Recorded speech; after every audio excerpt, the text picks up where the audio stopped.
Este segmento ha sido traído a ustedes gracias al patrocinio de la frutería El Campesino. Bienvenidos a una emisión más de su noticiero de ABA Televisión. Mi nombre es Cristian Romero y estas son las noticias.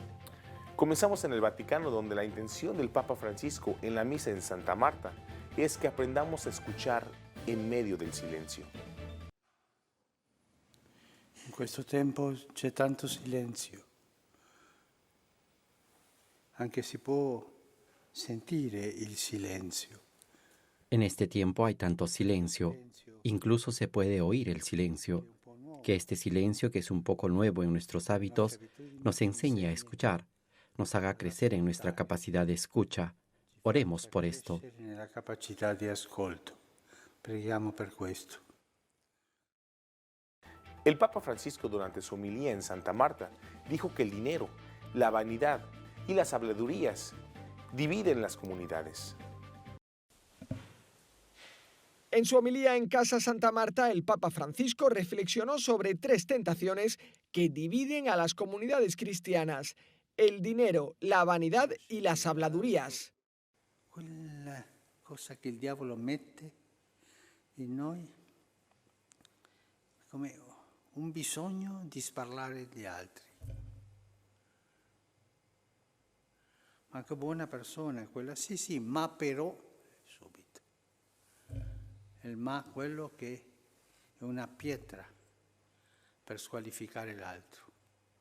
E subito qualche cosa che ho sentito la dico e così l'altro lo abbasso un po'. Ante estas tentaciones, el Papa recomendó ser dóciles al Espíritu Santo. Explicó que Dios acude siempre con su fuerza para salvarnos de esta mundanidad del dinero, la vanidad y la habladuría, y que es capaz de hacer grandes milagros. Roma reabre sus librerías, ahora que aparentemente el coronavirus está bajo control. El mundo cambió y las librerías no son la excepción. Junto a la larga oferta literaria, ya se comienzan a ver textos dedicados al coronavirus, mientras que en Italia los datos de la propagación del coronavirus se muestran esperanzadores. Desde este 20 de abril, algunas librerías volvieron a abrir sus puertas en Roma, como la librería San Paolo, cerca del Vaticano. Los amantes de la lectura pueden adquirir libros directamente en los establecimientos, pero cumpliendo algunas medidas. En la entrada se lee este cartel: distantes pero cercanos, protejámonos. El uso de las mascarillas y los guantes es obligatorio, pero en este caso los tienen a disposición del público. A la hora de comprar sugieren mantener una distancia interpersonal de al menos 1 metro. Los establecimientos cuentan con señales para que esto se respete al pagar. Un pequeño paso a la nueva fase que se espera en esta nueva época de la historia de la humanidad, que ya comienza a quedar documentada en los libros. El cardenal Ranjit de Colombo le dice al pueblo de Sri Lanka que perdonen a los terroristas que trataron de destruirlos.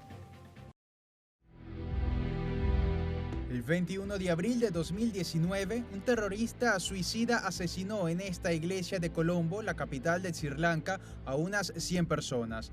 A pocos kilómetros de allí, pasados 20 minutos, otro terrorista provocó una masacre similar en esta iglesia de San Sebastián en Negombo. Era el domingo de Pascua.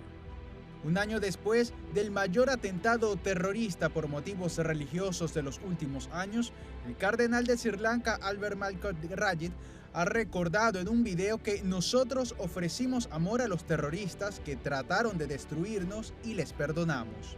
La respuesta de los católicos tras esos brutales atentados ha reforzado a la iglesia en este país, en el que son una minoría. El cardenal recuerda que en esos ataques no solo mataron cristianos, sino que también murieron budistas, hindúes, musulmanes y otros cristianos, un total de 279 personas. Las 2 iglesias que destrozaron los terroristas están hoy perfectamente reconstruidas y mantienen una gran actividad. Las restricciones del coronavirus han impedido que se pueda celebrar un aniversario público en los templos. No se trata solo de edificios. A petición de la iglesia local, Ayuda a la Iglesia Necesitada ha contribuido a la reconstrucción humana de estas personas, con ayuda personalizada para superar el trauma. Ya pocas semanas después de los atentados, un equipo de Rome Reports acompañó a dirigentes de esta organización a Sri Lanka en un viaje para conocer directamente qué necesitaban. Esta experiencia se refleja en el documental Más fuerte que las bombas, una prueba conmovedora de la fuerza de esta pequeña comunidad católica. Se puede ver en Rome Report Premium. El Vaticano pospone un año la Jornada Mundial de la Juventud en Lisboa y el Encuentro Mundial de la Familia en Roma. El coronavirus entra de nuevo en la agenda del Papa y obliga a aplazar un año las dos grandes citas mundiales del Papa. El portavoz del Vaticano ha explicado que a causa de la actual situación sanitaria y de sus consecuencias sobre los viajes y las multitudes de jóvenes y familias, se aplaza un año el Encuentro Mundial de las Familias que debía celebrarse en Roma para el año que viene y la Jornada Mundial de la Juventud de Lisboa prevista para el 2022. Ahora el Encuentro Mundial de las Familias será en Roma en junio de 2022 y la JMJ de Lisboa en agosto de 2023. El último Encuentro Mundial de las Familias fue en Dublín en agosto de 2018 y participaron 300.000 personas. La última JMJ fue en Panamá en enero de 2019 y participaron unas 700.000 personas.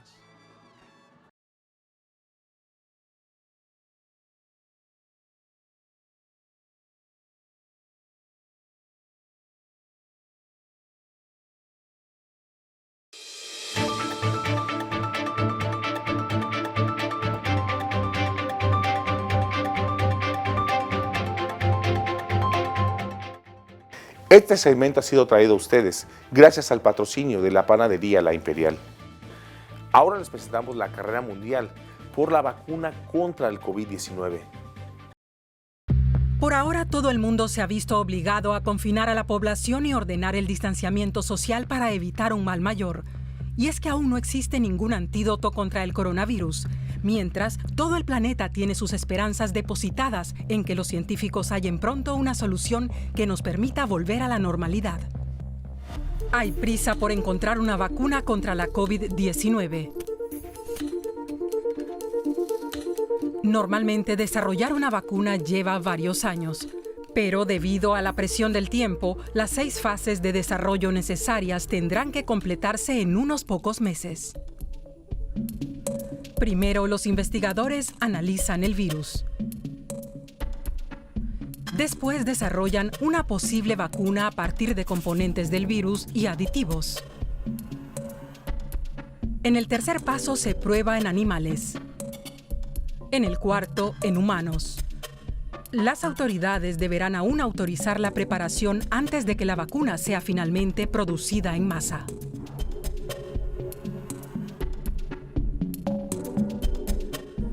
Los científicos están intentando enviar lo más rápido posible más de 70 proyectos de vacunas mediante este proceso.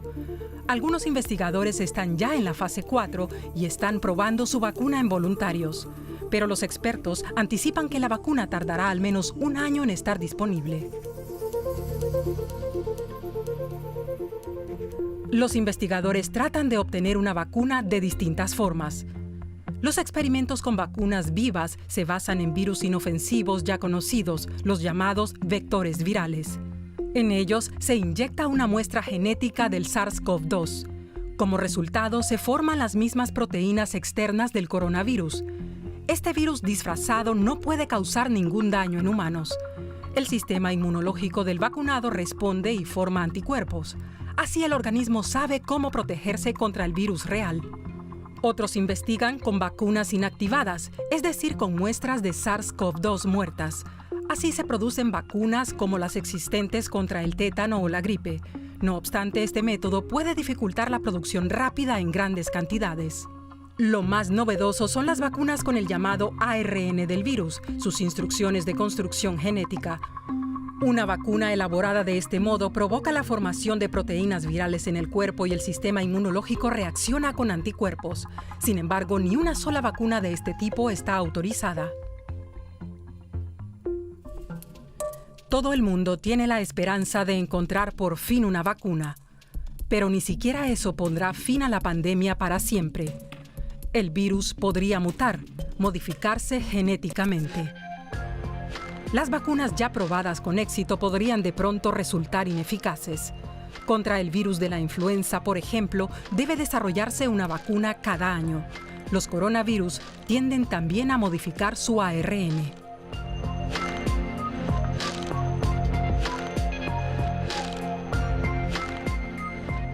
De momento, el patógeno SARS-CoV-2 apenas ha mutado durante su propagación mundial.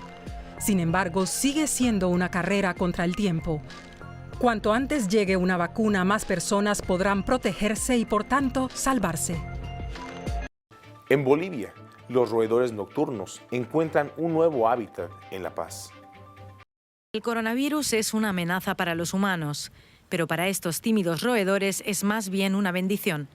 En La Paz, Bolivia, cada vez se ven más vizcachas merodeando por campos y cementerios. El aislamiento social y preventivo impuesto por el gobierno está favoreciendo a la fauna silvestre.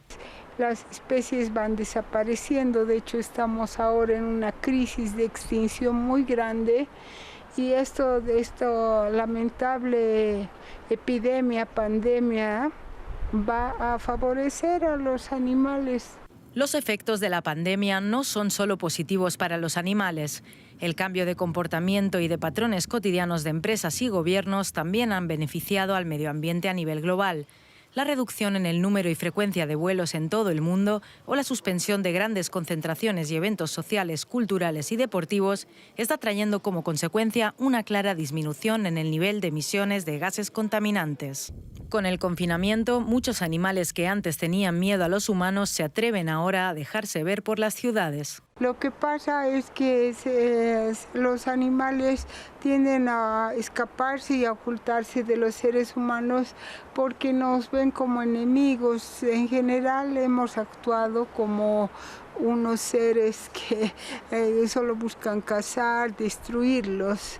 Y ahora ven que hay espacios libres que ellos pueden ocupar, que pueden salir, pueden atreverse a comer.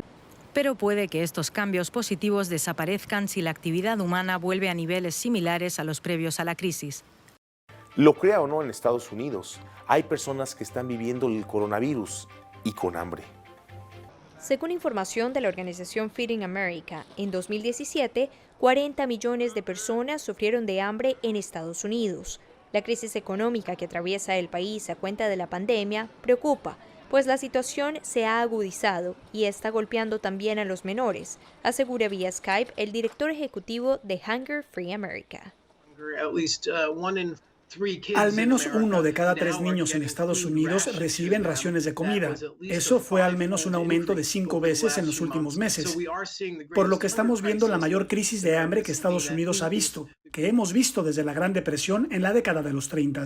Pese a que el experto asegura que la población más afectada es la nacida en el país, no da una mirada tranquila hacia los inmigrantes sobre quienes carecen datos exactos. Muchas personas que son inmigrantes en los Estados Unidos tienen profesiones menos remuneradas que también tienen el mayor riesgo en esta crisis. Por ejemplo, trabajadores agrícolas, repartidores, trabajadores de restaurantes. Ahora hay muchos inmigrantes que tienen ingresos más altos, médicos o abogados, contadores, pero solo inmigrantes proporcionalmente en Estados Unidos, particularmente los inmigrantes recientes, tienen profesiones con salarios más bajos. Una alerta a través de la cual se piden ayudas adicionales para esta población que cada vez se ve más golpeada con los hechos actuales, es elevada y expuesta ante las autoridades federales, locales y otros posibles interesados que puedan ayudar a acortar la brecha. Laura Sepúlveda, Voz de América, Nueva York.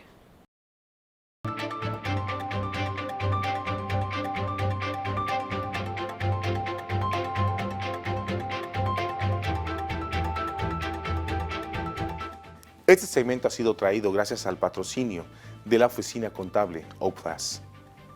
Continuando en Estados Unidos, el presidente Donald Trump dice que hay suficientes pruebas para el COVID-19 para todos los estados. Y continúan las protestas en Pensilvania, California, Michigan contra la decisión de sus gobernadores de mantener el confinamiento obligatorio en esos estados. Varios grupos consideran que el aislamiento es inconstitucional, pues les defiende, según ellos, el artículo del libre movimiento en todo el país. El presidente Donald Trump defendiendo y estimulando a los manifestantes.